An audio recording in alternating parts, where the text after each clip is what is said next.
Oh, good afternoon and welcome to the March 31st, 2022 meeting of the Fitchburg Historical Commission.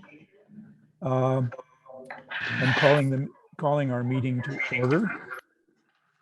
Please be advised that FATV is conducting an audio and video recording of this meeting, public broadcast. I ask that anyone in the audience who is recording this meeting to please identify themselves for the record now by standing and stating their name and address, if you're recording the meeting also. Hearing none, I'd like to, not sure who's all in the meeting today. So if Don, since you're there, could you just mention who is there? Megan, Tracy, and Ellen. Megan, Ellen, and Tracy? That's Tracy Sladen, I believe. Muted.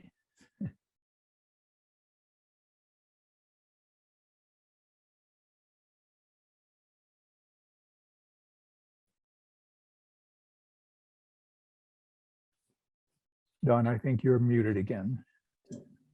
Can you hear us, Keith? Even Now I can. Yes, now I can. Even if we're not in the picture, you can hear us. Okay, good. That's all that matters. Okay. Well, Don just unmuted his, so I don't see the rest of you. So that's not working this time. So we have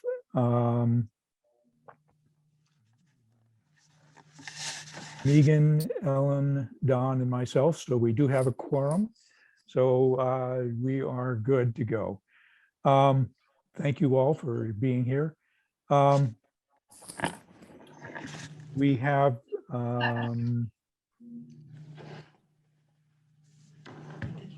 with us a guest, and I believe it's Stacy Sladen. Is I don't know, Stacy, if you just want to introduce yourself. It's Tracy.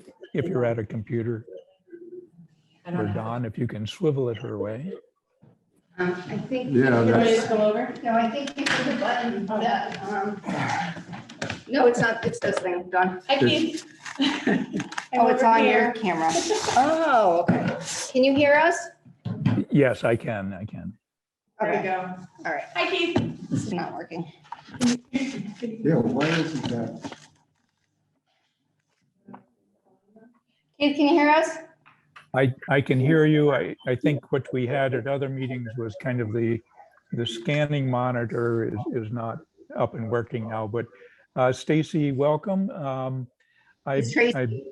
I believe you may be interested in helping to fill a vacancy that we have on the commission. From some brief introduction things that I heard from Megan, that you could be a well-qualified member, in that we'd like to have representation on the commission from the Board of Realtors or realtors that are Sure. active in our community. Definitely. And if you have if you want to make just a quick introduction of your background, that would be Oh, great. sure. I've been a realtor for 16 years, and I'm very focused on historic buildings and preserving them when I can, and aiding in any way I can to bring people to save buildings rather than build new. Definitely a strong interest in history in my personal life too. I see Don's book over there, Exploring Stone Walls, where we hike almost every day, and we live in Princeton, so there's lots of stone walls. So we're rich in history in our personal lives too, but definitely in the way, especially in Fitchburg, because there are so many beautiful historic buildings here, doing my best to bring people to either buy or lease them and keep them alive. So definite interest in preserving history locally. Terrific. Have you represented real estate in Fitchburg? I have, yep. Terrific. So you know the city well. Yes, definitely. She Well, is the terrific. queen of downtown real estate. Say that again, Megan. She's the queen of downtown real estate. That is, that's beautiful. That's terrific. It's good to have advocates from kind of all industries and particularly the real estate industry. So thank you for joining us today. And Thank you. perhaps after you witness our fine organization or lack of, you could maybe give me an email to see if you'd like to be, if you are interested in being perhaps nominated as a commission member. Thank you. The process is that the mayor makes recommendations to fill vacancies on our commission to the city council. The city council then acts on that recommendation, and then the new commission members are sworn in by the city clerk and become an active member. They are 3-year terms, I believe, and which get renewed upon their expiration, or obviously can bow out at any time or be up for reappointment, et cetera. So that's kind of the process that we as commissioners operate under. It's an unpaid position, so we gain a lot of knowledge from it, and I'm always excited by the stuff that I learn about the history and heritage of our community through the commission activities. So it's something, sometimes there are things you get more out of it than you put into it sometimes. So it's I think all of us kind of feel that way, and it's an honor to do it. Well, terrific. What I'd like to do is, I think you've all had a copy of the agenda. And first item is to review and approve minutes of the February 24th meeting. And I don't believe we have those yet, so motion to pass over these. I motion to pass over. Okay, I second. second the motion. Okay. All in favor? Aye. Aye. Opposed? None? Thank you. Update on the proposed historical commission rules and regulations. We have been kind of working on this for the last couple of months now in creating some rules and regulations that we can develop along with, because we are a dual commission, that we have we're the commission for the local historic district or the Monument Park local historic district, that we administer that also. So along with the rules and regulations is almost an attachment or referral of guidelines on administering the local historic district. And I've sent out some recent drafts of those two documents. They kind of both fall under the rules and regulations. And wondering if there's any comments on these so far. And open that. I had an opportunity, thanks to you, Keith, to have an opportunity to go through the material that you dropped off. And I must say that you and Sam have done a wonderful job. Thank you. I don't have any recommendation for changes or additions. Neither do I. Here do I. Okay. What I would like to do is propose, I guess, as a motion that we, or as an action, I don't know if it has to be a motion, that we forward these drafts to the Office of Community Development and Planning, and that they would be involved with particularly the Monument Park Historic District, administering applications, forms, et cetera. Also sending a draft copy for comments to the building commissioner, and also sending a draft copy to the city clerk, just for kind of double checking the ordinances and so forth that are referenced in the guidelines and rules and regulations. And we could do that as early as tomorrow, the beginning of April, and hopefully ask for their comments by or before our next meeting in April, which is April 28th. And if, working with their comments and from this, that we could possibly vote to enact the rules and regulations, including the design review guidelines for the Monument Park Historic District at our next meeting as a goal. Obviously, we can extend it if we need to. So do I have a motion to submit these for review? I move that we forward the rules and regulations and the design guidelines to the Office of Communities and Development and also to the Building Department and the City Clerk, asking the Communities and Development, our Communities of Development and Planning, to review them with respect to their content, but also how they would administer at certain aspects of them, their involvement, and also, to both the building commissioner and the city clerk to review them and, be cognizant of, there might be some things that already exist or should, whatever. Yeah, just their review and comment, I guess, would be enough to say. Is there a second to the motion? Second. Okay. All in favor? Aye. Let's say aye. Any opposed? Abstentions? Hearing none, unanimous that we will send this out. I will try to do that tomorrow. I think I will put them, well, I think I'll keep them as either one complete document, one after the other, or two separate documents, and then they can be referred. And if we decide to group them together when we publish them, ideally these would be located on our website prominently, so people going to our website would be able to find our rules and regulations, also the guidelines for Monument Park and the application form, et cetera, that's in there. So, okay, terrific. Let's move on to item number 3, update of the proposed demolition delay ordinance draft.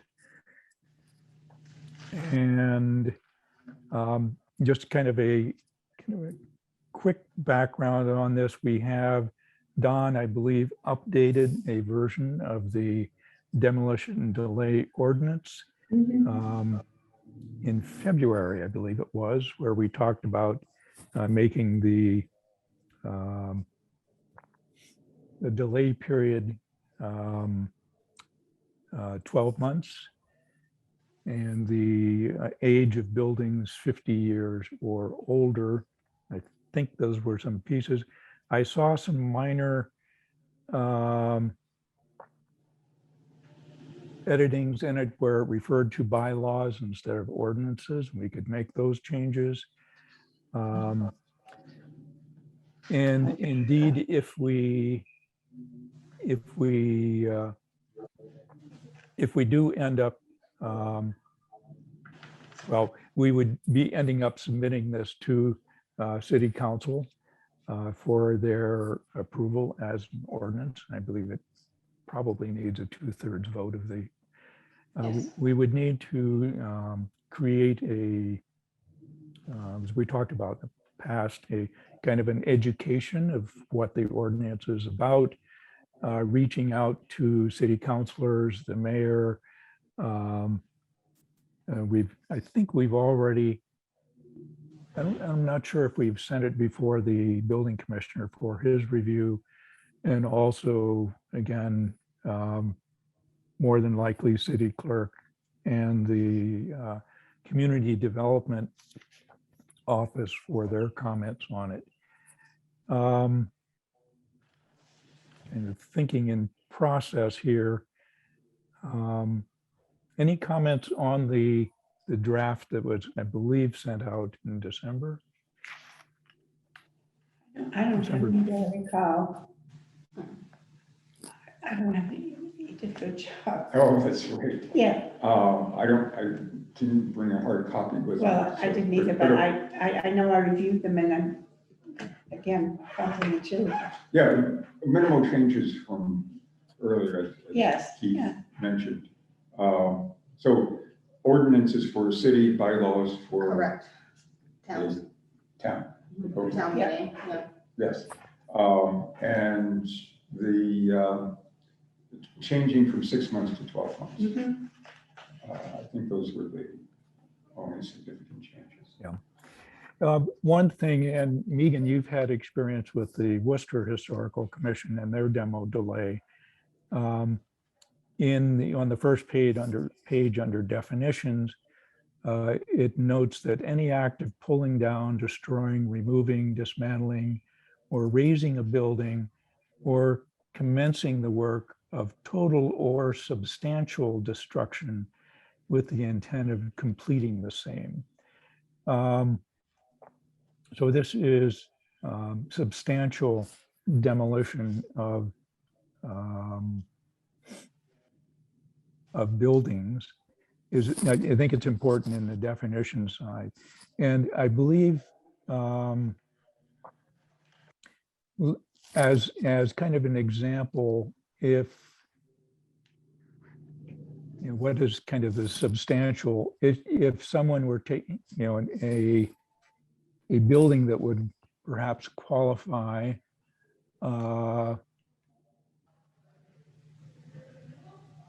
let's, a fictitious example, let's say one of our churches, you think of anyone in your mind, or religious buildings in the city, we're asking for demolition of, let's say, not the whole building, but let's just say a large design element, let's say the steeple, or let's say they were removing all of and this would be a building over 50 years old, that would be removing any design elements such as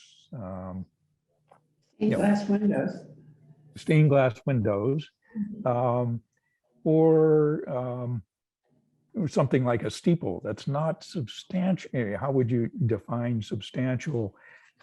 This ordinance would not, the intent of the delay is to give a time period to allow the owner and the citizenry of the city to be able to kind of think about alternatives to doing the same, whether it's fundraising or other options available.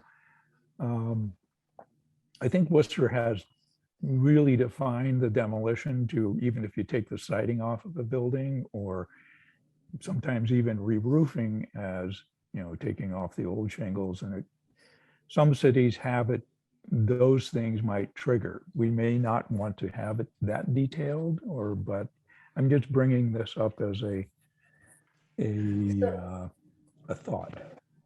So what I recall, because it's been a few years since I've been on it, I know they've changed their ordinance a little bit since I was on it, but they had it, so anytime a building permit was pulled on, so the city of Worcester, let me rewind, the city of Worcester would check if a building was on the MACRS list. They didn't have the 50-year or older.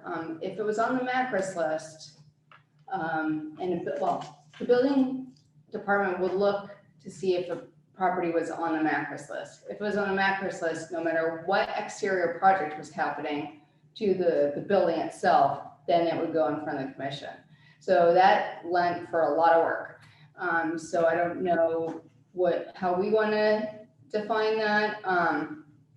Now we have, ours is actually even more, because there were a lot of buildings that were 50 years or older, but they weren't on the Macclesfield list, right? And Worcester lost a lot of great buildings because of that, but we have a more defined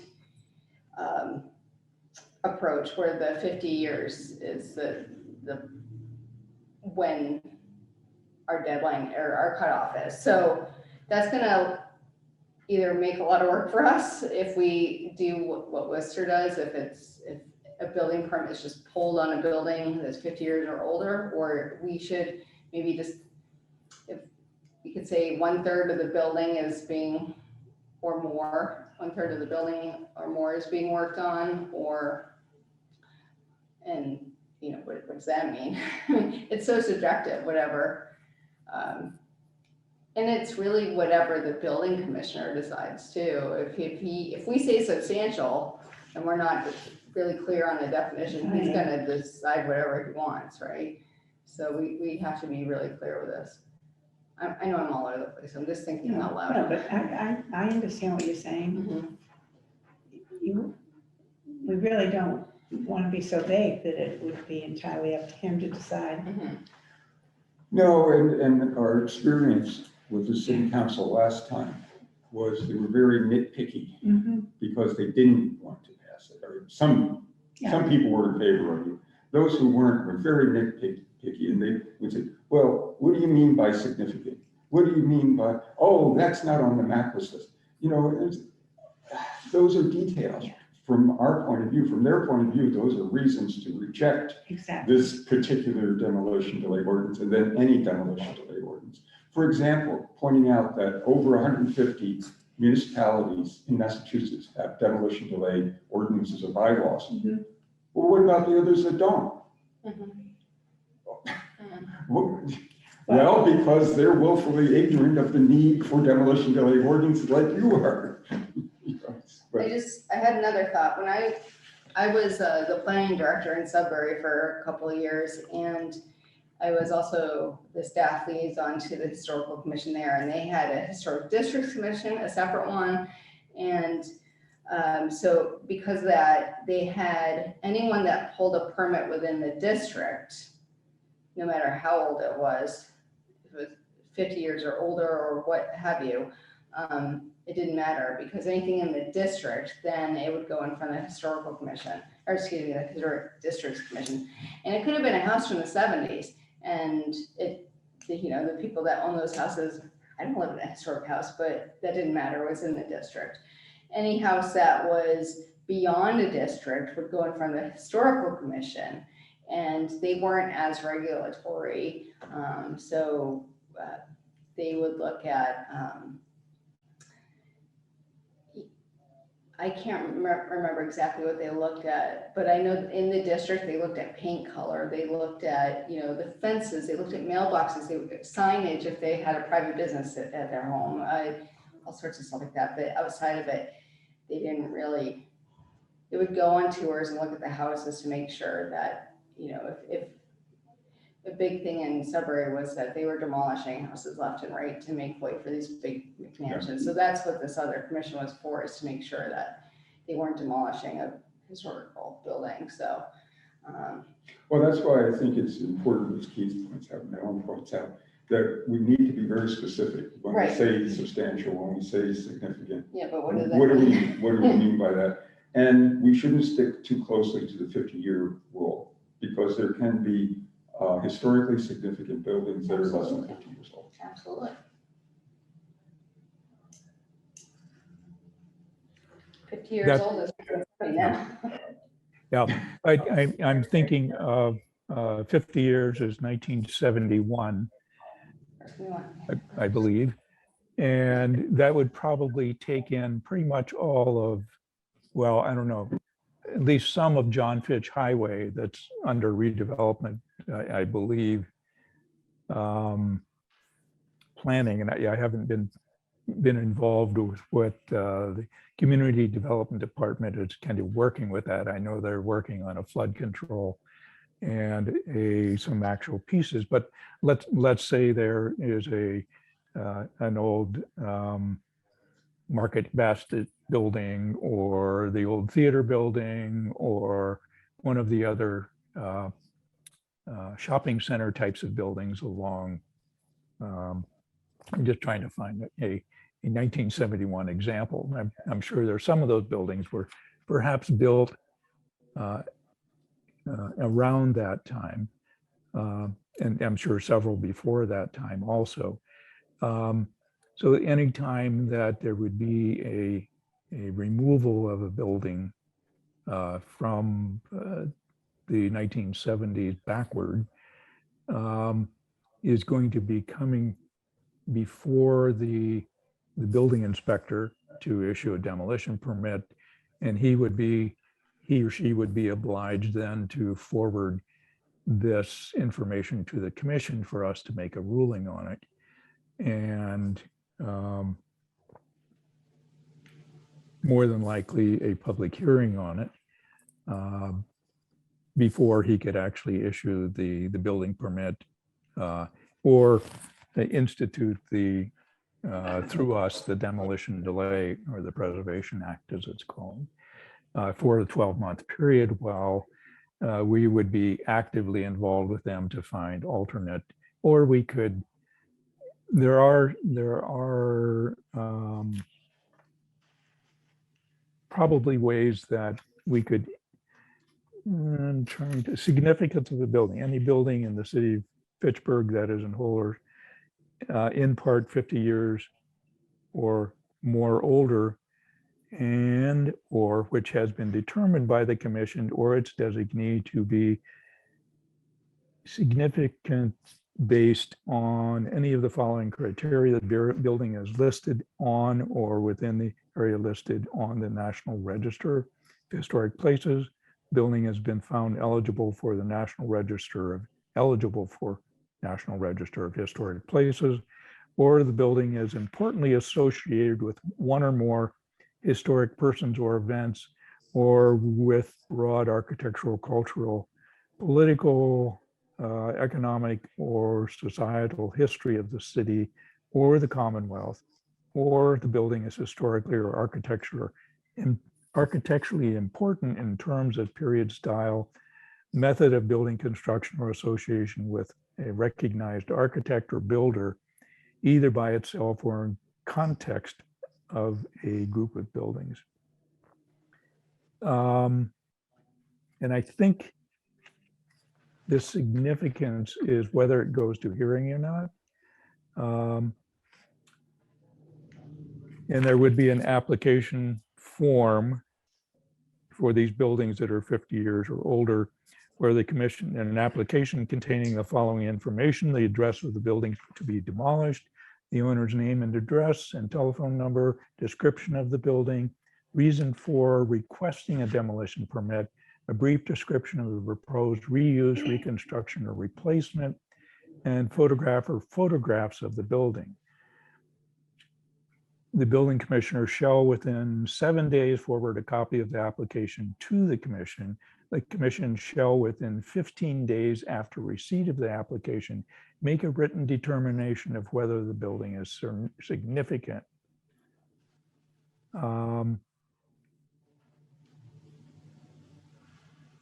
So that would mean that we would have special hearings, I guess,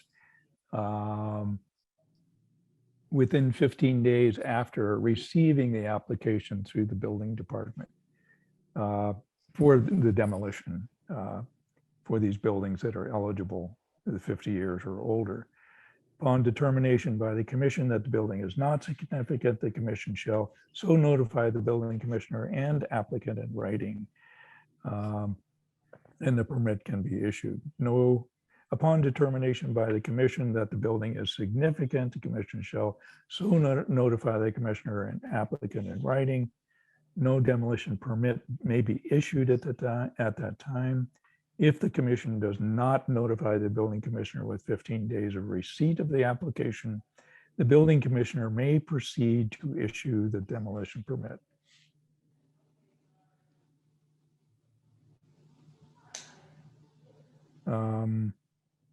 So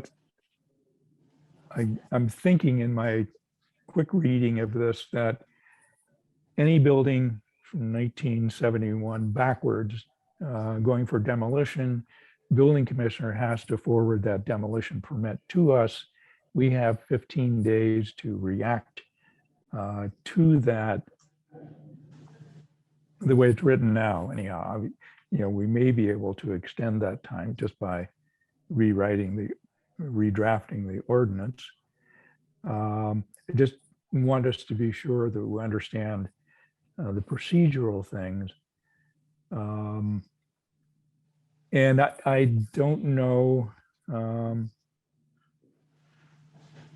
I think it has to be a whole commission.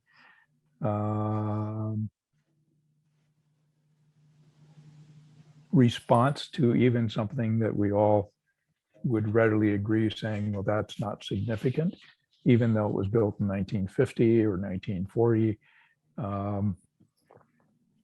following our designations, but we would have to make those determinations as a commission on a very regular basis. And the more our community is being revitalized and things, and more demolition permits will probably be coming into this. We'd become very active on the demolition side or portion of our commission's duties. So, which is fine, just so we kind of understand the ramifications of and being we can obviously still leave it as written and send it out for comment from these at least 3 bodies before we move on toward taking it before the city council. So I understand it a little bit differently. The and or part of it is what that is the historical significance being associated with some event or some person is not a subset of the 50-year line. It's in addition to the 50-year Yes. line. So for example, hypothetical case, somebody from Fitchburg wins the Nobel Prize. They worked in a building that was built in 1980. It comes up for demolition. Do we want to demolish it or not? They won the Nobel Prize. Shouldn't we preserve that? I mean, it's an inspiration to the youth of Yes. Fitchburg. Yes. But you could have people say, well, it's not 50 years old, so it doesn't come under the demolition delay. So what you're yeah, saying. significant. Exceptions. Yeah. As you mentioned, Don, there is an or. There's 50 years or which has been determined by the commission or its designee to be significant based on any of the following. So that is a gray area, because who determines if a building that is less than 50 years old should then go to the historical commission for determination? What triggers that? What triggers it? For the building inspector. Yeah. And the building inspector. Okay, so we need to be more definitive. I will tell you right now, if I was in that role, having to do that, in addition to all the other work I would have to do, I think that Be a lot. it'd be a lot for that person to do unless he had a staff that could do it. And I don't know the situation upstairs, but I just know that would be a lot of work for somebody to do in addition to what they're already doing, is to look into the history of the building. You know, every building permit, so what I'm hearing is every building permit that's pulled has to go under this review by the commissioner to see if it has some historical significance, right? Yes. I don't think that's gonna happen realistically. So we need to be a little more. In a historical city like Fitchburg. I got you. That's why we're all here, right? We're on the same page. Yes. But I just know, working in municipal government for years upon years, that's not. And I think that's why the Realistic. previous building commissioner was opposed to the demolition delay. Right. And It needs to be a using little more. bogus arguments, I mean, they were clearly fallacious, And because he didn't want to be bothered. well, so this is a solution, instead of having this gray area or unsurmountable amounts of work, you know, it needs to be more black and white. Yeah. And if it's more black and white, so that's, and I think that's why Worcester does what it does. I mean, there's a thing that you can go check really quickly. And, you know, something that's over, you know, they probably say, oh, it looks old because it was built in 1870. Let me see if it's on the macros list. It's easy for them to do that. It's black and white. Whereas if we say every building permit that gets pulled, you need to go and check the provenance of this house or of this building, and like, that's not that piece of record. So make the macros list. But then, you know, Worcester has lost a number of significant buildings because it is, you know, not every building is listed that we think should be on there, right? So it's a, you know, catch-22. Should we add to the criteria, beyond the first one, it says building is listed on or within area listed on the National Register of Historic Places. Should we add the building is listed on the state's macros list as one of the categories, just to making sure that, I don't know how many buildings on the macros list are under 50 or over 50, you know, kind of fall in, you know, built before, say, more contemporary buildings of the 20th century are on the macros list. There certainly are several. But when was the last time an inventory was taken too? I mean, if I, here, yeah. Well, then maybe we should, I mean, I'd be glad to take on the responsibility of getting an answer to that, a copy of the macros list for our next meeting. Oh, it's probably significant. We can look it up online. Oh, I didn't think of that. Yeah, and they have a new web portal now too. So, but I mean, I guess there's no right answer. I just wanted to put that out there because I know realistically it's not going to happen. No, and I think there we have to be working with the building commissioner, Yes. so that, Maybe he has a solution. Well, one thought that I had a few minutes ago was that, you know, we're going to ask the building commission and city clerk to review these. Would it be a better idea if we invited them to our next meeting, had them ready to give to them, but kind of talk about some of these issues with them? They could read it beforehand and then come to the meeting. Okay. And Yeah. All right, well, so we're not yeah, ambushing them. no, Yeah. okay, so forward the guidelines and so forth to the building commissioner and the city clerk, advise, you know, asking them to review them in relation to whatever, and that we will schedule a meeting once they've had the opportunity Mhm. to review them. Are you writing this down? Well, they can just come to our next meeting. Yeah. I don't know. So, did you say you were planning to give these to them tomorrow, Keith? That's what I was, depending on what we decide here.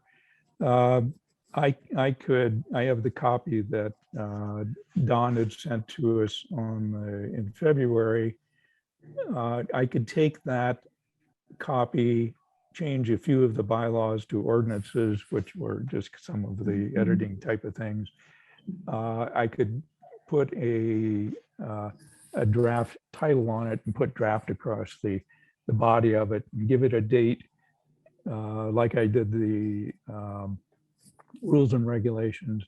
And then with the commission's endorsement, send it to, again, those three bodies, I guess, or at least the building commissioner and planning and development.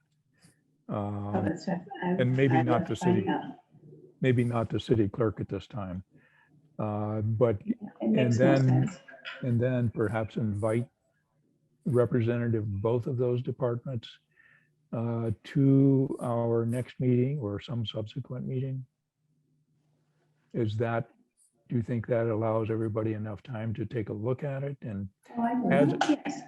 as a discussion point and seeing if they could come to our April meeting or a Mhm. special meeting, whichever we'd want to do? I would think that our next meeting, we'd set aside appropriate amount of time to hear what they had to say. Yeah, we've been sitting on this for a while and Don Yeah. has done a lot of good work on this. So I think that's a good action plan. And at Mhm. least will get us to first base or second base maybe, or whatever it is we're trying to achieve. We then need to, again, introduce it to the council members, et cetera, before we make a formal presentation to them and get some individual feedback or endorsements perhaps. And Well, I think this is a good next step.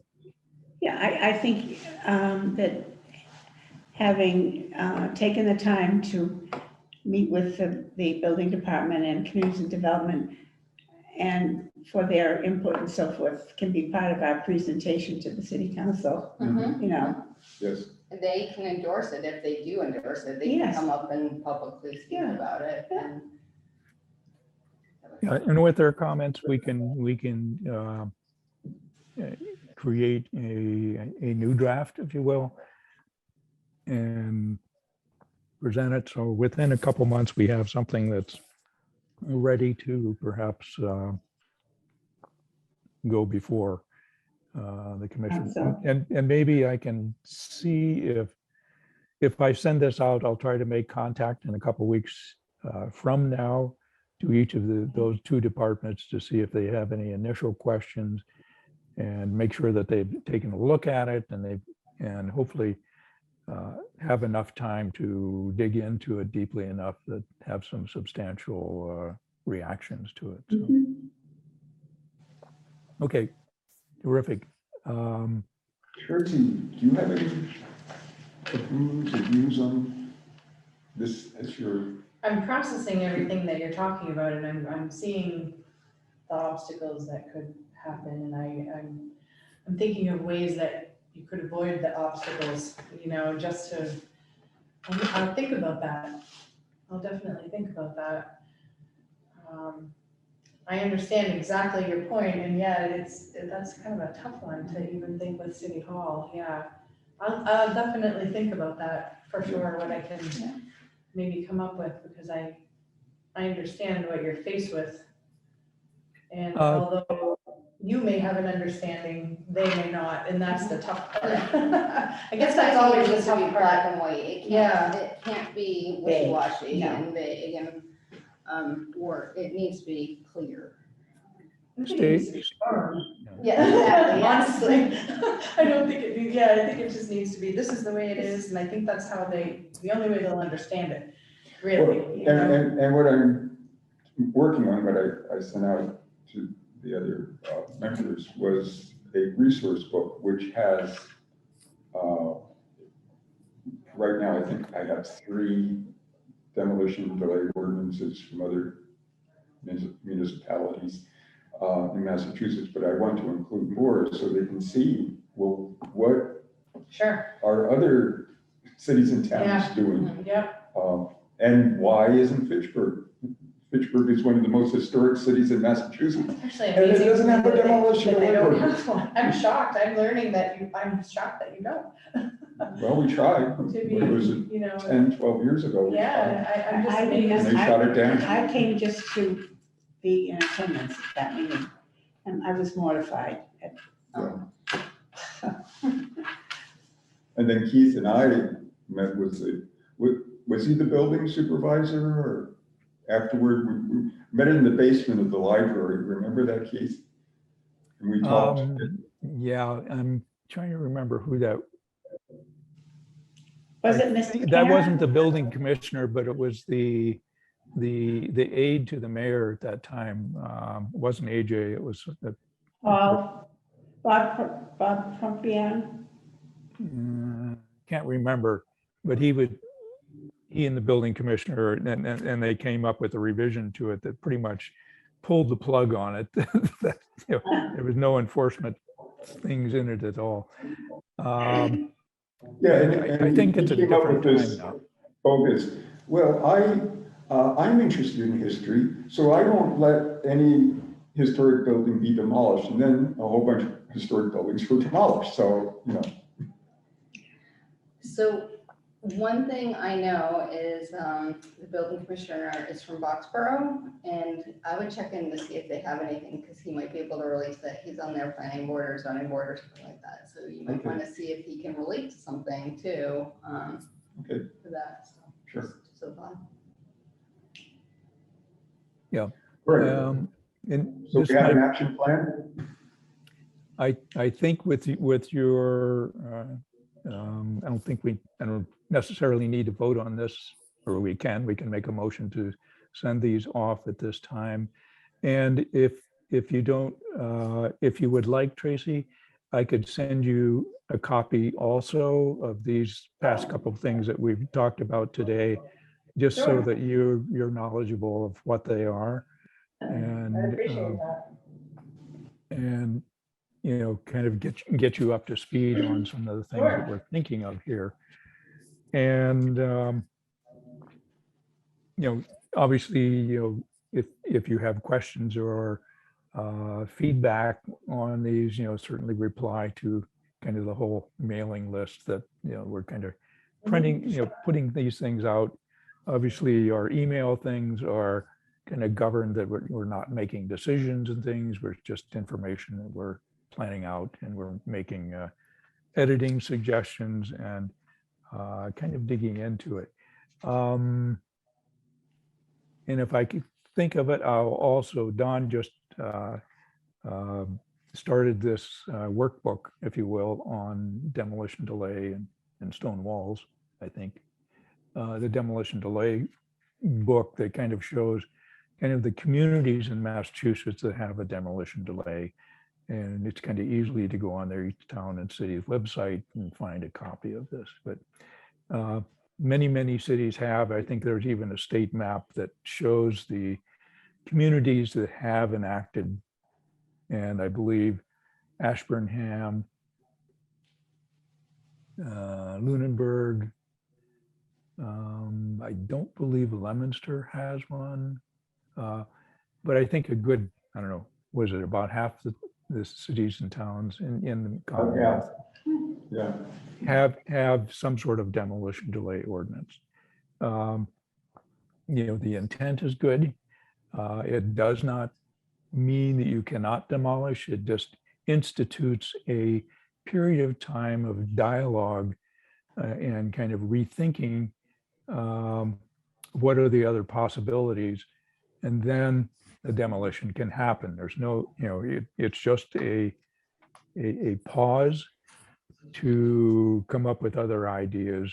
And ideally, the historical commission becomes very active on demolition delays with the applicants and saying, what if you did this? Here's some funding sources for renovation, restoration, perhaps bringing back value to the property through its heritage and historic significance, in that making, as perhaps in real estate, making that value higher and recognizing the alternative to completely wiping it out and rebuilding something new is perhaps restoration of part of it, adding on to it, reconsidering other ways. And the delay period's over, the owner can do whatever they want on it. So it's an educational period is what the intent of it is. Sometimes it works, actually. And in that resource book, I want to include more examples of successful demolition delays where the building was saved from being demolished and has become a contributor to the community economically. The Palladium in Worcester was one of, I sat on the commission when that went ahead and gave them a year, and now it was bought by the owner of the Railers hockey team, and now it's a thriving, beautiful place again. And Oh, isn't that wonderful? Yeah, so it works sometimes. So, I do have to go, I'm sorry, and Oh. I'm sorry I'm gonna miss your presentation. Can you send No, me the I- YouTube? Yeah, it's just a video, it's a 4-minute video introduction to stone walls. All right, I'm so It's on sorry. YouTube. Yeah, I'll look it up. I'll do that. Oh, thank you. Sorry, Keith, I have to get going. Thanks, I've, Megan. We will move forward on this. I think the rest of the agenda is pretty much just some informational pieces. We're not going to be taking any actions on this, so why don't we continue on? Okay, Megan. Stacy, I will send these. Can I use your email address? Can I use your Verizon address? That- Yeah, perfect. Okay, the Realtor. Yep, that's perfect. Okay, sounds good. I will send those off to you sometime today or tomorrow and copy everybody else on it also. Great. Thank you. And I think that's it. Don, is it all right if I send a copy of the workbook? Or did you want to update it or? I'm still working on it. Let me work on it a little bit more and it's a rather large file because I have the use of, I had to photograph some of the items. Oh, The ordinances and stuff, yeah. And the logos for the different cities and the pictures oh, of that would be the interesting. buildings that were successfully saved. Okay. Well, if I do send it, I'll put a draft date on it, and then when you update it, we'll know the difference between those. So great. All right. Well, everybody, I think we're making some good progress on everything here.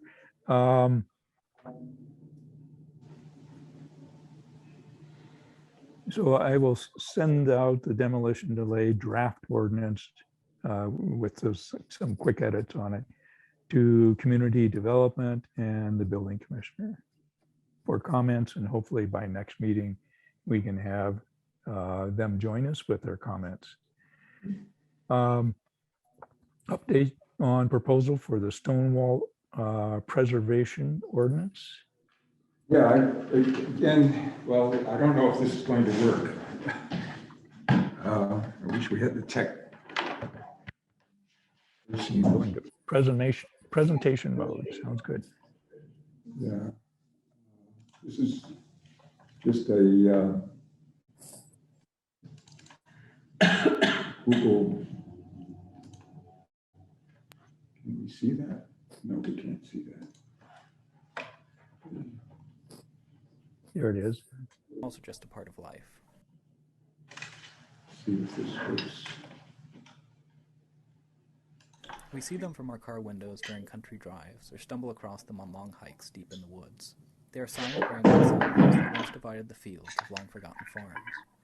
While we have all probably taken a moment, at one time or another, to ponder these wonders, none of us can claim to have looked as long or as deeply as Robert Thorson, a professor of geology at the University of Connecticut.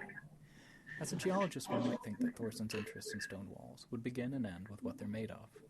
But over the last 2 decades, he has studied and written about every conceivable aspect of them, from their role as habitat for wildlife to their effect on water drainage.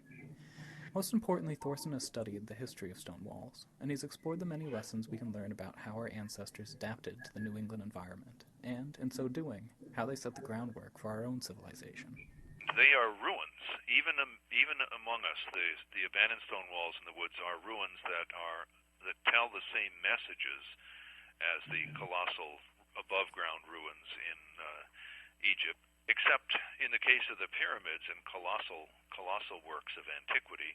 These are, often sort of slave-built. They're clearly symbols to the powerful And the stone wall in New England is a symbol to the regular guy, you know, who moves stone off the field in order to just earn a living. Thorson believes that when people explore stone walls as a connection to the past, it naturally leads them to deeper questions about their place in the landscape. You take a group of people out into the woods and you show them a stone wall, and you can literally stand there for an hour and talk about that stone wall. And that hour of talking isn't a lecture, it's simply answering questions that people have. In front of a wall, they see things and they ask about them. The shape of the stone, the size of the stone, the placement of the stone, the raggedness of the top, the sharpness of the corner. I mean, the questions just keep coming and coming and coming, and I know what's going on there. People are able to jump back into geology by jumping through an early lost civilization that happened right here in New England. Despite the attention Thorson has generated with his work, and the seemingly universal agreement on the beauty of New England stone walls, these artifacts are slowly being erased from our countryside, bit by bit. I think the greatest threat to stone walls is not recognizing them as artifacts of that earlier age. You can take a front-end loader to a wall that took 2 centuries to build and which contains a lot of personal history, and you can basically put that in the back of a dump truck in about 5 minutes.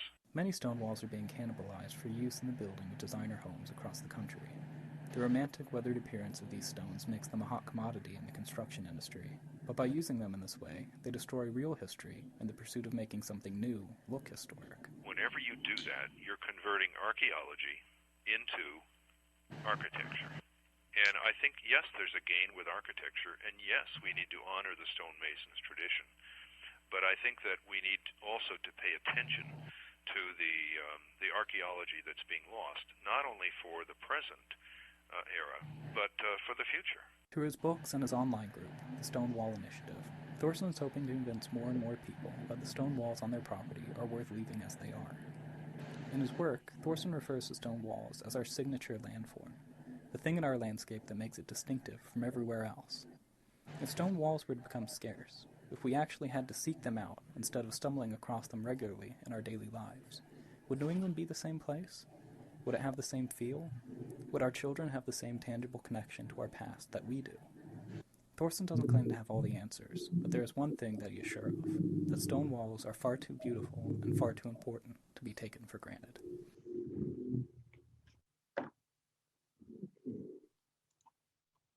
So that was presentation through Yankee Magazine. And I think it sums it up pretty well. Very well.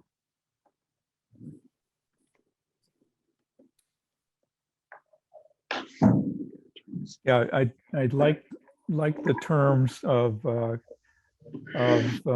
calling the stone walls ruins and archaeology of important to our present and into future generations. So the word ruins kind of struck me right away, saying, yeah, that's a good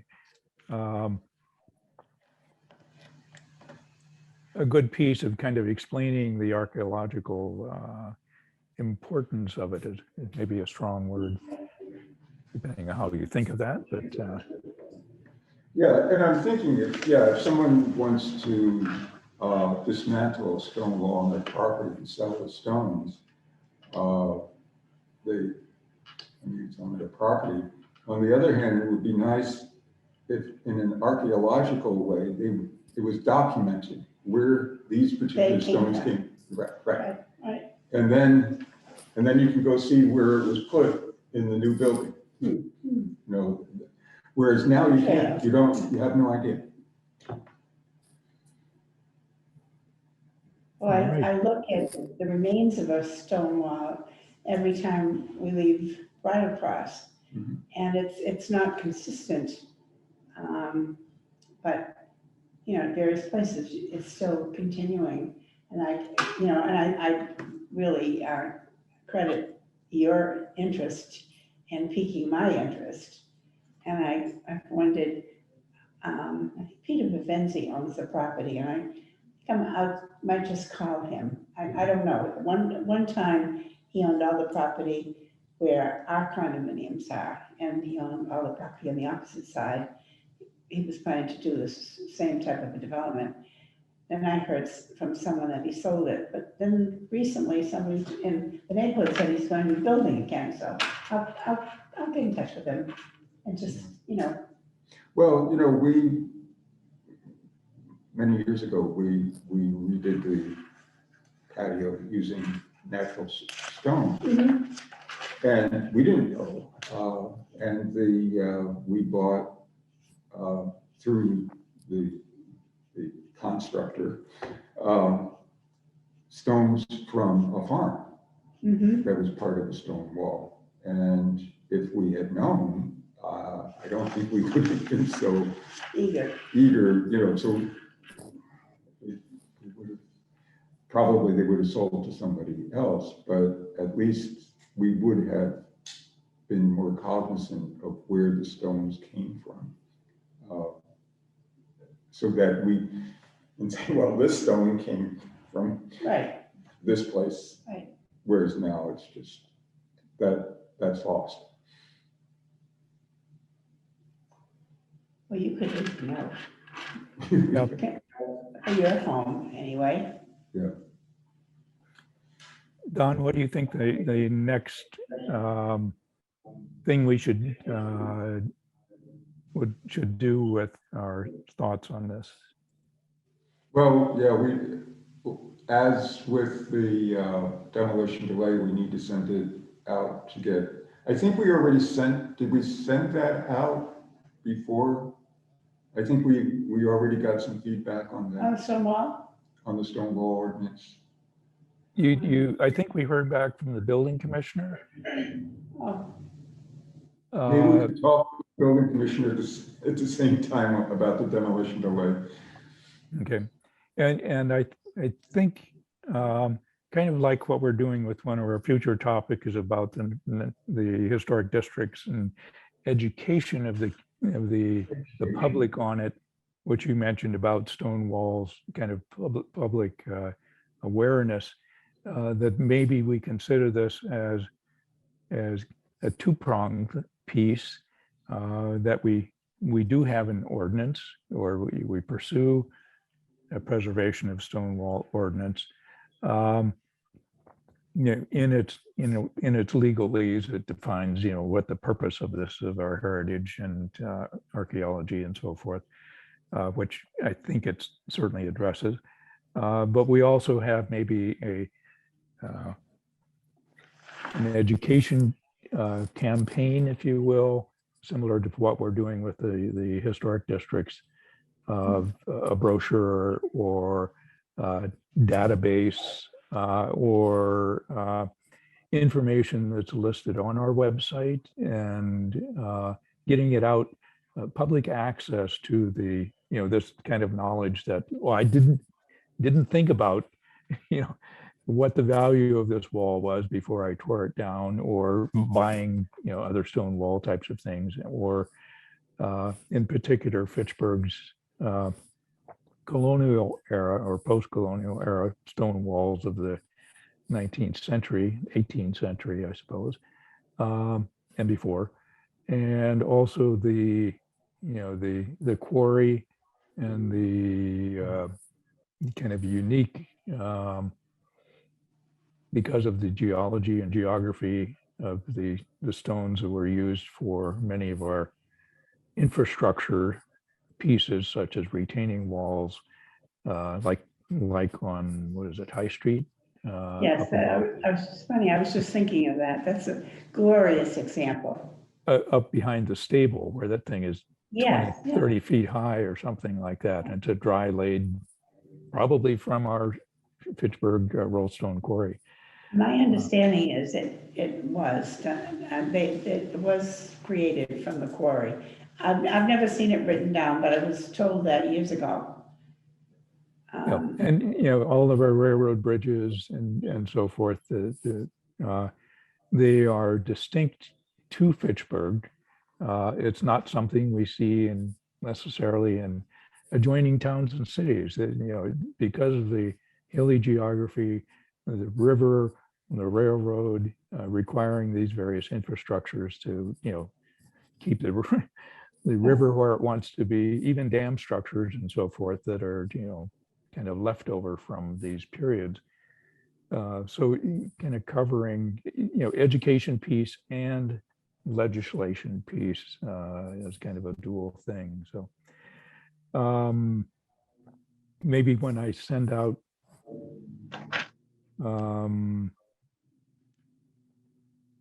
I think you'd sent it to community development also, and I don't think we heard back from them, Don. Can you recall that? I'd have to look that up. It wasn't, if I did hear back, it wasn't substantial. It wasn't very much. Yeah, and I think just from the building commissioner, he had a comment on the penalty period or something like that, that maybe a little skepticism on it, I'm not sure. So maybe we. Yeah, it's that kind of thing where, well, you can't really enforce it.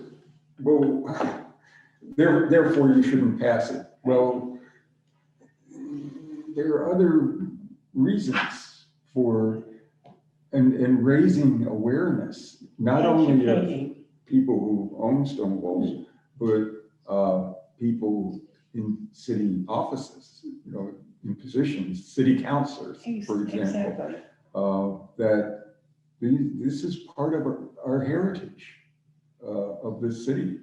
So why would you be willfully ignorant of it? Yeah, so it's okay to have. I mean, our own, federal government has human rights things that we have in law, even though that they're not necessarily abided by all of the public or any of us at all times. When at least we're aware of them, and there is repercussions, if you will, to help kind of enforce it or kind of back it up. So I think it's certainly worthy of pursuing both pieces, the legislation, and I think backing it up, if we can, with educational information. Yeah, I think the education part identifies the problem, and then the document part, the proposed document, proposes a solution. Yes. I bet Charles would even be interested in taking some pictures of walls that everybody sees all the time. Yes. And that video could be, a nice reference that we include with. That is nice. Okay. Include with the presentation. Well, I have URLs to two other videos. One is a very long, hour and 40-minute lecture on historic stone walls. Gardner, what is it, Peter Gardner? I'm not familiar. Last name's Gardner. Yeah, I think New England Antiquities, or whatever they're called these days, also had a presentation on stone walls this past year that they gave. That was same type of presentation. So it's an active piece out there in New England, in particular, and we're not alone in trying to pursue this and create more awareness on it. So. Yes, it's good to know we're not alone. Yeah, yes. Although we feel it at times. All right, terrific. So action on the stone wall preservation. When I send out these other documents, do we just want to let them know we're going to be talking about it at our next meeting? And if the building commissioner and community development are interested in adding to the dialogue, that we could. Okay.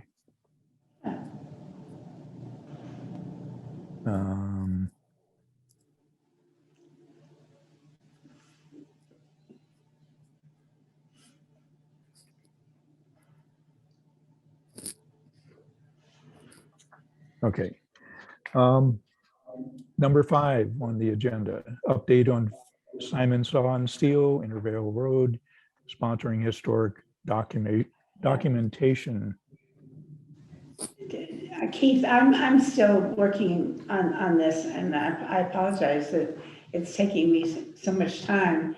I thought I was expecting that my friend who's a relative, a prominent relative of the Simons, had promised me she'd come and we would go through the building before it got torn down. Well, I don't know if you've been by it lately, but it's gone.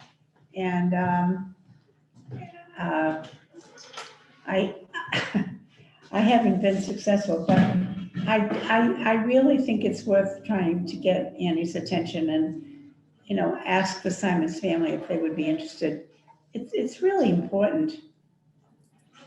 I think we certainly have time on this, and when if you can make contact with the family and Oh, start a dialogue. I have lots of contact. It's getting Annie to come here and make a commitment. And when I had the occasion of driving by in the past couple of days, I was really on the verge of tears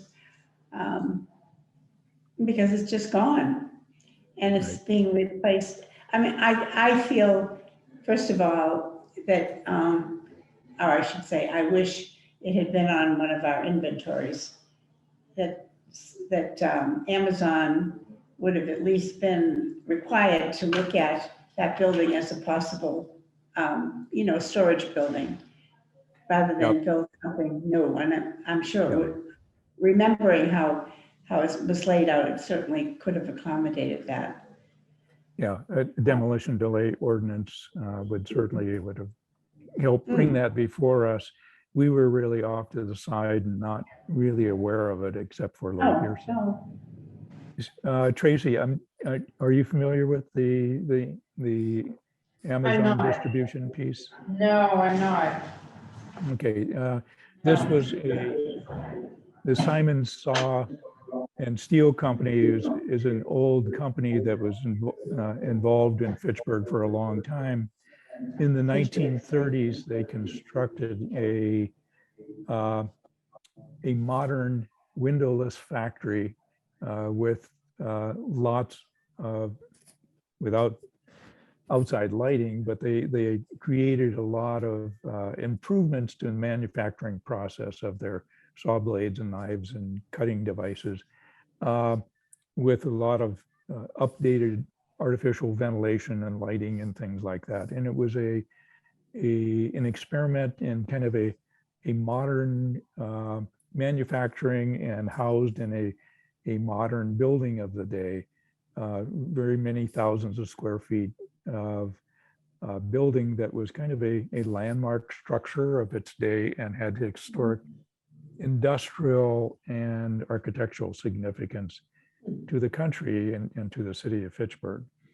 And it was last year, starting about this time of year in the spring, it was Simon Saw sold or had the property. They had moved out of the large facility off of Intervale Road near the river in southeast Fitchburg.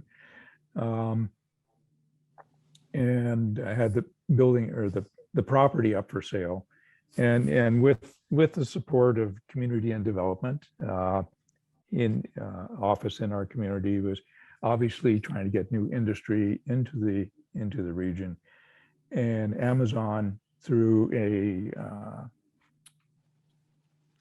proxy owner, I guess to say, Real estate. Yeah, it had created a development. At first, they were going to use the whole building and perhaps build onto it because it was a large one-story structure, and very distinctive, kind of a, I'd say almost Art Deco, streamlined design to it architecturally, although windowless. And they were going to use portions of the building, and kind of later on, they determined it was more beneficial for them to tear down the whole building, partly because of massive asbestos abatement and so forth that was required, although I think they would have had to do that in either case. And the Amazon distribution points are popping up here and there all over in the local link for the final distribution points. And I'm sure they're very standardized buildings. So we were hoping to at least have them say a portion of the building to kind of recognize the history. But because we had no voice, if you will, in the process, it kind of went ahead without. And what we're hoping to do is create kind of a thorough documentation of the building and kind of in its resources, kind of in its uniqueness, in a kind of a document, kind of recognizing the development of this and its heritage to Fitchburg, partly to the kind of the family and the company's importance to the many thousands of people that they employed, and the revenue and wages and so forth that brought to the community over a century and a half or something like that, I presume. And also the kind of the forward thinking they were doing in the 1920s and 30s to as far as manufacturing was concerned. So it kind of hits an engineering, manufacturing, and architectural advancements in a certain period, which is part of our heritage. And we're thinking of helping to, even though the building is gone and erased, that we could create a kind of a formal recognized documentation of the things that happened there in the architecture. I'm sad to hear that. Wow. Yeah. So that's kind of in process. We have a industrial historian that could be the person that kind of pulls this all together. It has a lot of good background knowledge and engineering background that could fulfill this. And we just need to raise some funds and get some cooperation, if you will, between the historian and the previous owners. Next item is filling the vacancy on the commission. And Tracy, thank you for coming. And what we can do, you don't have to answer now if you're interested or not, but I can forward these pieces or some of the background information we've been talking about today. And if you are interested, if you could get back to me or back to the commission, and we can forward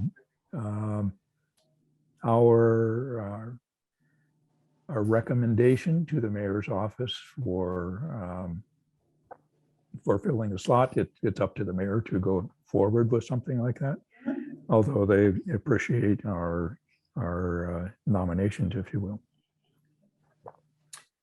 Okay, so think about it and get back to us when you come up with a decision on it.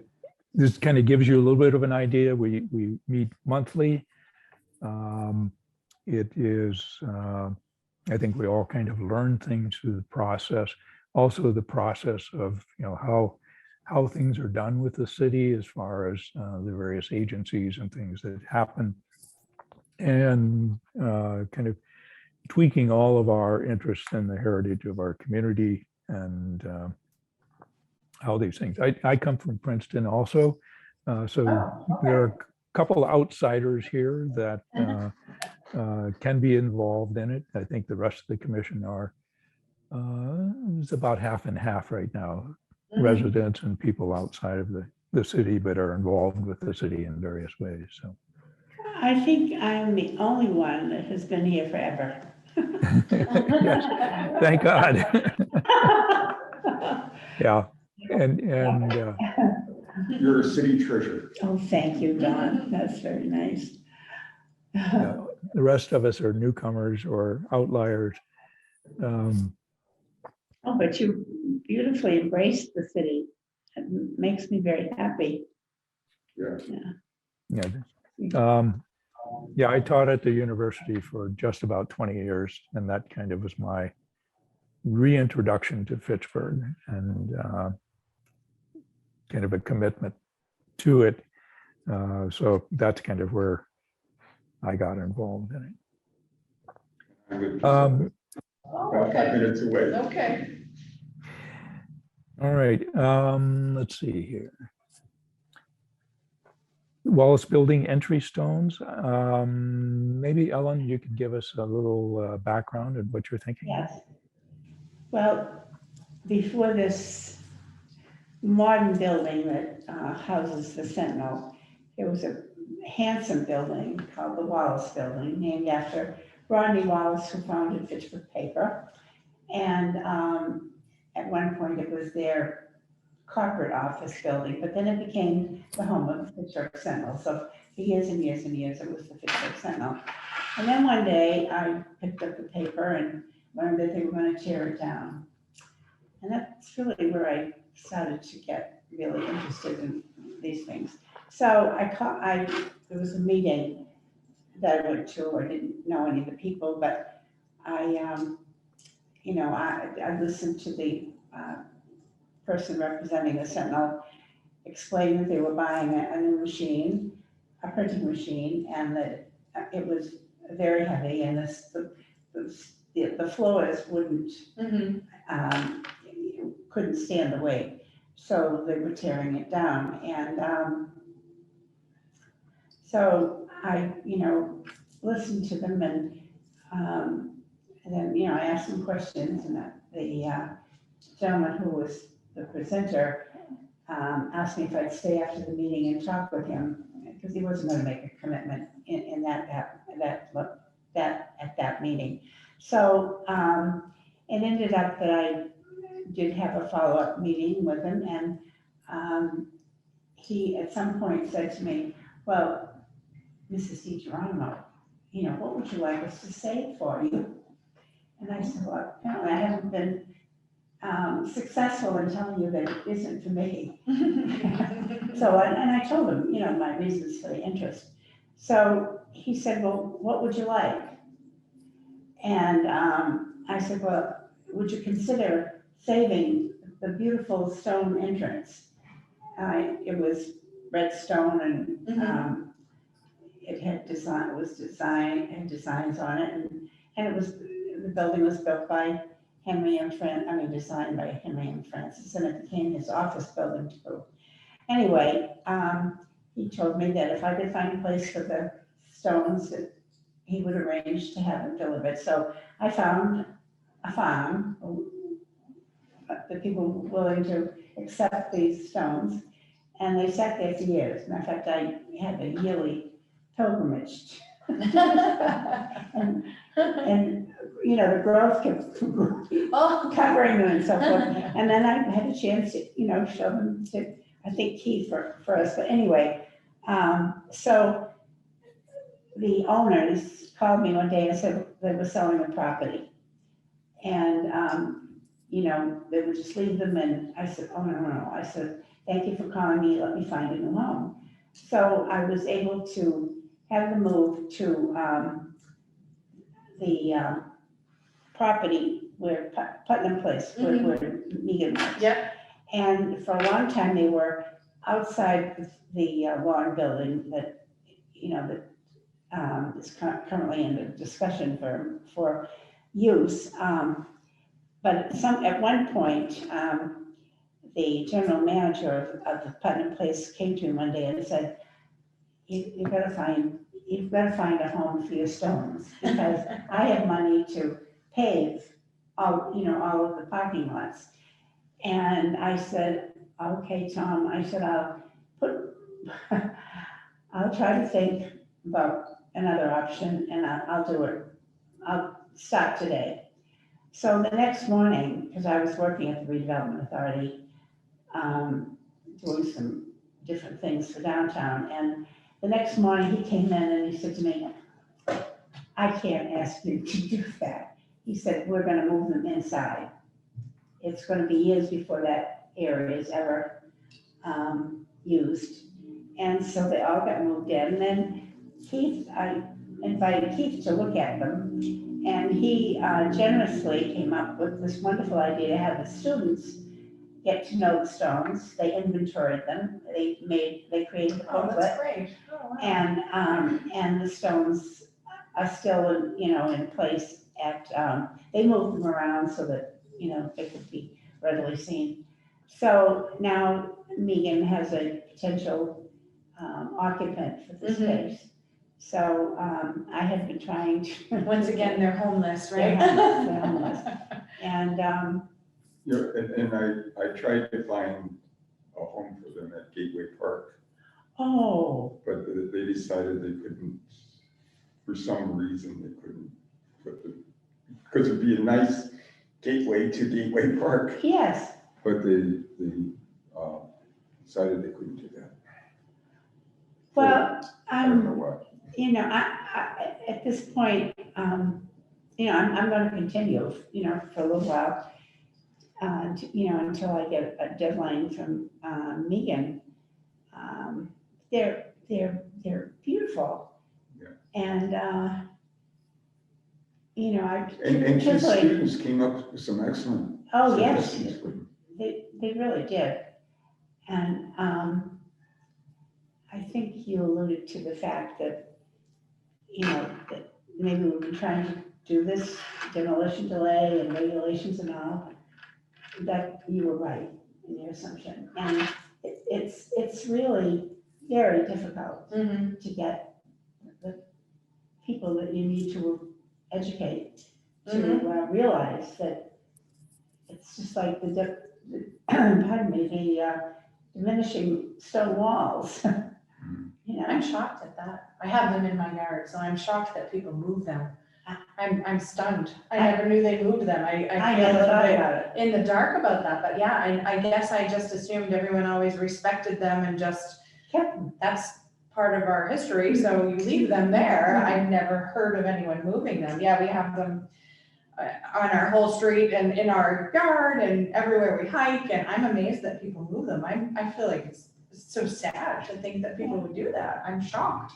So this is a very big eye opener for me. Well, I just, even something like you just said, that's tragic that you have to find a home for historic stones because, they're just orphans now. and I had a calendar that I created every year. So one of the dates said, get in touch with the planning department, remind them about the stones. And I've taken several people to look at them. If somebody's coming in to develop a property, maybe they can be incorporated. And I really had the advantage of serving on the Salem Chamber of Commerce planning board planning board for a long time, and learned a lot of things about, how you could save things and incorporate them. But it's educating. Oh, definitely. And it's building pride. Yeah, oh, You definitely. could write an article about it. Hmm? You could write an article Yeah. about your experience with these stones. It's a great story. Yeah. My husband collected cobblestones that got put down the dump. He'd go down and take so many at a time, put them, in the trunk of the car. And when I think when I was appointed to the Mass Department of Public Works, he arranged for my brother-in-law, who was a stonemason, to come and build a wonderful front step and Oh, that's great. That's wonderful. area for out of them. They're beautiful. Oh, I bet they're spectacular. Yeah. Yeah. Salem had quite a controversy about Cobblestone Street that the city wanted to pave over. And the Historical Commission Absolutely. raised a fuss. Yes. Every so often I talk to folks back there, and they comment on it still continuing. And yet it has been, the preservation of the properties has been a great economic driver for the city. So, and it could well be here. Well, definitely. yeah, and as I keep pointing out, every one of the master plans for the city says, use your historic resources for economic revival. Right. And it just doesn't seem to click. There's a disconnect, oh, it will cost money. Yeah, but it's an investment. Yeah. Well, I have lots of time to think, and so I've developed a little program for all of the remaining buildings on Main Street, how the city could ensure that they would be restored, and that how they could contribute some money and make it. I mean, if they were willing to do it, it would be something, a way of advertising this, because the stumbling block would be that somebody in the city would have to speak to every one of the property owners before you presented this And program. they don't do that. No, oh my God, of course they don't. I think the thing that may help, and I'm seeing help, is the grants that are available now to use a historic building, revitalize a historic Right. building. Like, I have the commercial space at the old Harper Furniture Building, the 10 Main Street, the large Yes, I'm development. very familiar with But that. they're, The syndicate building. the list of guidelines that they have to follow to preserve what history they can is amazing. I mean, I will say that they do have very particular things that they have to do, and he's following them. And it was nice to see at least, the fire station is staying that same Yes, footprint, right, and right. people know that building, Yes, and they do. it's neat to incorporate it into something that will have a modern use but has the historic feel to it. So I think that a lot more people are seeing that, and that I think is one good example right now that's currently happening. So it's nice to see Oh, something I'm being saved. well, I was involved in doing a lot of the research for the Warren Square Historic District, and praying, truthfully, that, somebody would come along and recognize. Yeah, I mean, there's an incentive yeah, to develop yeah. them. I think they're getting it. I do a lot of work down there, and I think they got it, and they're moving forward with it. I work with a couple investors in Warren Square, and they recognize it, and it's important to them too. I've looked at all the blueprints and stuff, and it's nice to see that it's important to them, that they want it to look just right, and they want to keep the historical value of the building and stuff. So I really liked that. I thought that was great. Well, I just hope that, that the city will be smart enough to, and we must help them do that, write a significant article about preservation and so forth and so on. I agree wholeheartedly. I definitely agree with that. I think it's so important. I think it's great. Well, I know everybody wants to get going, but, there's a B.F. Brown school here. Well, I went to school there, and I used to ask who's B.F. Brown, nobody could ever tell me. And then when I was researching the properties down in Warren Square, Benjamin Franklin Brown and his brother John were occupants of that building. The big building is the syndicate building. Okay. And they invented the machine that allows seeds to go into packets. Oh, wow. Oh, that's cool. Yeah. And there's a lot of other interesting tidbits. And I'm going to stop there because I have a passion for this, and these gentlemen have had to listen to me for a long time. We could listen to you forever. I think it's tragic. I think one thing that it kind of makes me think, they'll have a large community room there at 10 Main Street. It would be neat to have some photos of what was there. That would be really amazing. And I could be definitely a proponent for that, because it'll be a huge room. And to have just throughout the building, here's what used to be here. And Well, we're I'd be trying glad to work with you, Stacey. Yeah, I mean, I would definitely, I know he would definitely be interested in that too. Yeah. That would be neat. neat idea. I think, Susan Navarre, are you still with us here? I saw you raised your hand, but I don't see that she was listed as participant. I Susan, are haven't you- seen it. No, she wasn't here, Keith. okay, she I did know have you a, thought she was going to come, yep, but she apparently had another engagement. okay.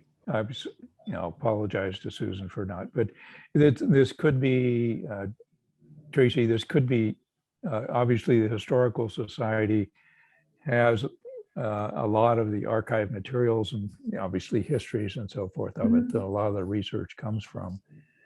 And for that community room and other projects like that, they could certainly help along with what Ellen was mentioning to kind of come up with the histories of that particular building complex in itself, and even more an introduction to the whole Warren Square Historic District there that provides all these tax incentives because it is a historic district, and kind of people occupying those areas and the community that ends up in those, like a community room thing. It's a great point for education of the heritage of kind of the richness of that end of town, then so each one is, we're kind of, as the commission for the city is, we're here to kind of help preserve the heritage and the history of the city.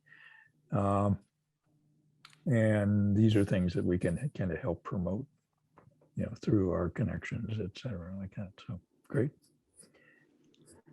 Do you know Susan Navarre with the Historical Society? I don't, no, Okay. I don't.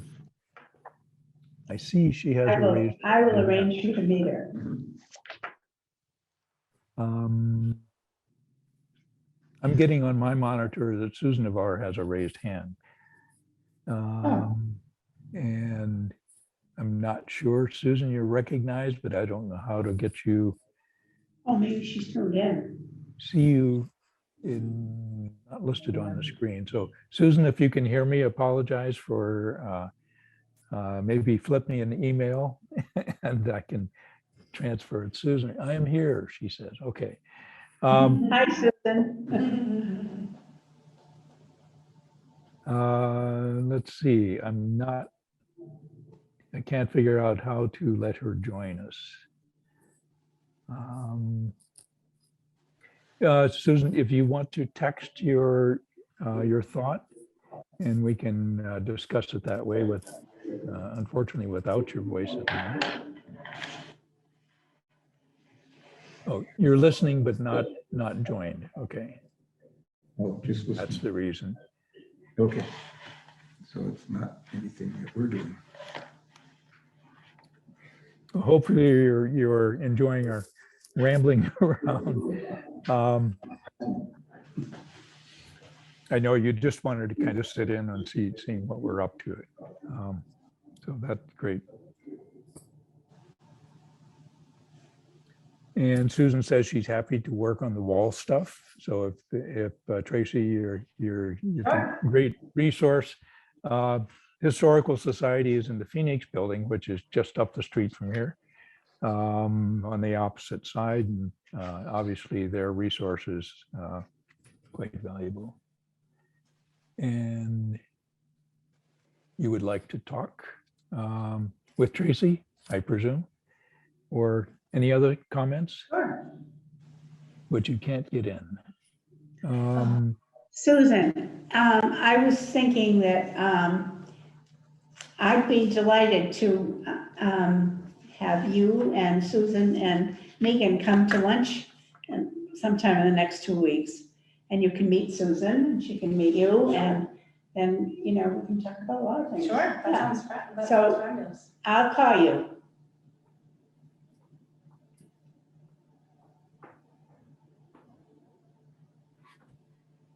I think Megan and I have tentatively said we'd do something on April 8th. So Susan said that would be great. Okay.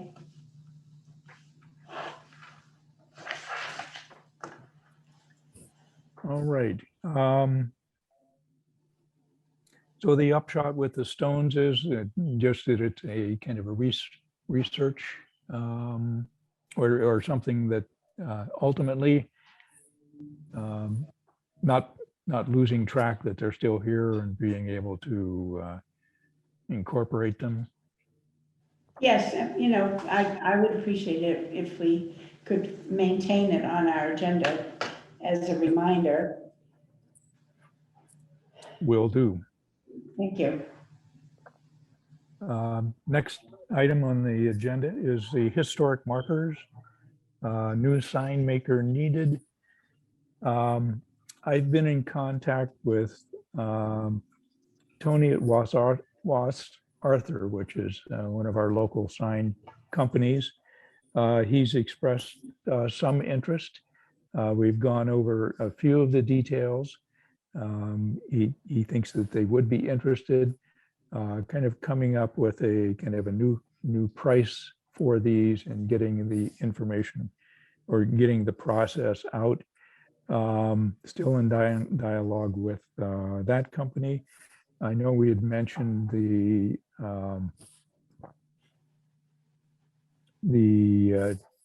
Monty Tech as a possible other piece to it. I made one call in. I didn't make contact with the right person yet. I'm just wondering thoughts on if they would be able to do it during summer months and kind of as a continuous basis.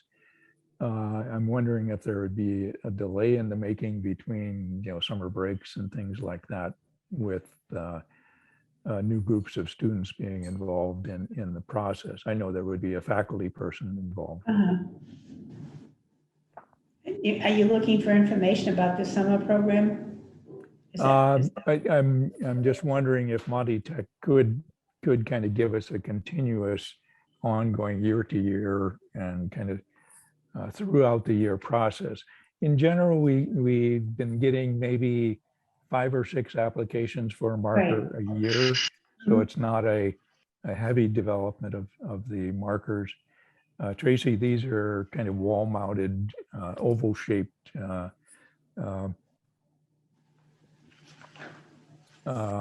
informational plaques, if you will, that we're sponsoring and kind of working directly through the sign maker is. So we're really not handling the money. We just kind of verify and authorize the information, and then the people requesting the marker are paying the sign maker directly, and the sign maker gets the marker out to the individual through mail or delivery or however it is, and the homeowner actually puts them up on their house. And our previous sign maker died. Yes, So, and there how do we see Monty Tech? if what you their like, role would be? if you like, I can still pursue Monty Tech. I've kind of started the dialogue with the previous one and have talked with Wallace Arthur, and I can also talk with, I talked with one other company that was recommended in Leominster, and I don't think they're interested. And I could still pursue Monty Tech and see if it's something that they can do, and we can make our final. If Wallace Arthur, I mean, it's nice to involve Monty Tech whenever possible, but if Wallace Arthur has a program in place. I think they could do it. It's going to, our last contract was for $62 for making of the sign and having it delivered or mailed to the residents, which I think was quite a bargain. And Wallace Arthur is probably going to be considerably a little bit more than that. Kind of an initial quote was around $200 without kind of all the information, and it might be a little bit less than that, depending on what we can work out as far as creating a custom sign, basically for each, custom printing and hand painting, pretty much. on a wood substrate or wood sign making material. So I'm just kind of looking for directions. Again, this ends up being directly between the owner and the sign maker, but we're just kind of governing the content happening on this. So I'm thinking not only is it a good idea to try to involve on tech, but you might get the same quality at a less expensive price. Have you talked to somebody at Monty Tech, Keith? I can pursue that still this coming week. And if that's what you think you would like, I can certainly do that. I'll get back to everybody of what I find out. I think it would be a good idea to do that. Will do. I talked to one of my colleagues at Fitchburg State that has a link with them. And he recommended that I contact the superintendent. And she could head us to the right direction of who at the school there would be good to coordinate this. So I wonder if they could make you a sample. I wonder if the kids could make you a sample to show you the work. Oh, I'm sure they could. I think they'd be really proud to do something like that. yeah, And again, I'm thinking all the young people will have they'll know about this. I think it's great, yeah, definitely. I've done, I've worked with them on other projects in the past, and it was very gratifying. I think too, the kids, if they're driving by somewhere, pointing out, I made that sign, or I helped to make that sign, that's a neat thing for a kid to be able to do that. I think that's great. yeah. And people could wait a little bit if there happens to be a delay between semesters or something. So okay, let me pursue that more, and I'll give people an update on that. I just wanted to give you progress of where we are on it. Number 10 is MEMA through preparatory mapping, emergency management. This was about, Mass Historical had sent out through their listserv to preservation people and about MEMA is the Massachusetts Emergency Management Agency, I believe it is. Which is kind of a state part of FEMA and emergency management. And this was about including historic resources in the emergency management programs so that emergency responders from tornadoes, floods, other types of things know what things that are important for protecting or saving, etc. And I thought probably as a city agency involved in historic resources that we should probably be involved in this or at least understand what it's about and see if Fitchburg has any candidates. And this is a database that they're creating on a statewide, community accessible, I believe. And it would include things like the Historical Society and the city archive records that are in the basement vaults or whatever it is, and our various agencies. And it does include historic buildings and things in there, a quick look at their inventory form. So this is different than MACRIS and other types of lists. It's emergency management. I have a call into the fire department, the FEMA director that's involved with the fire department, the captain there, had not heard back from them, but I just thought we should certainly coordinate it with other agencies that are emergency based in our community to see what they're doing. And I don't want to be duplicating things, but I think this is a new database. It's just being started. So it'd be good to see if there's something that's already on record that includes certain buildings and assets. And we can bring this into an activity that the commission does and maybe have a subcommittee formed at maybe our next meeting as we move forward on this. So with your approval, I'll keep this on the agenda. And once I find out more from our own emergency management in Fitchburg, what they know about it, and we'll see if we can participate. And so first responders know what important things to help preserve, particularly our heritage is in our ballpark. So, any new business that anyone has? No. Okay, this has been very productive. And it's great you could join us, Tracy and Yeah, thank you. Susan. And Susan Navarre, if you have any questions, if you would want to send those off to me, and I'm glad you joined us and helped listen to what our proceedings are. And our next meeting is scheduled for the last Thursday in April, April 28th. Same time, same place. Okay. Great. Thank you, everybody. And I'll copy people on the things that I'll be sending out to the various agencies and to Tracy. And we'll go. Okay, thank Go you. ahead. Motion to adjourn. Motion to So adjourn. moved. So moved. I second. Thank you, Keith. Unanimous. Thank you.